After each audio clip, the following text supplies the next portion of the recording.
আসন্ন ত্রয়োদশ জাতীয় সংসদ নির্বাচনের জন্য ভোট কেন্দ্রের তালিকা চূড়ান্ত করেছে নির্বাচন কমিশন। আগামীকাল তা প্রকাশ করা হবে বলে জানিয়েছেন কমিশনের সিনিয়র সচিব আক্তার আহমেদ। রবিবার বিকেলে আগারগাঁও নির্বাচন কমিশন অফিসে সাংবাদিকদের এই তথ্য জানান তিনি। আরও জানান, নির্বাচনে জোট করলেও ভোটে প্রার্থীকে সংশ্লিষ্ট দলের প্রতীকে ভোটের বিধান আরপিওর সংশোধনীতে রাখায় সে ব্যাপারে বিএনপির আপত্তির চিঠি পেয়েছে কমিশন। এ বিষয়ে কমিশন সিদ্ধান্ত নেবে বলেও জানান ইসি সচিব।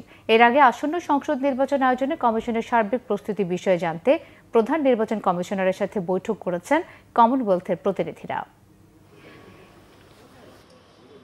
আমরা যেভাবে আগাচ্ছি পরিকল্পনা অনুযায়ী তো সবকিছু যে 100% করা সম্ভব নয়, এটা আপনারাও জানেন, আমরাও জানি।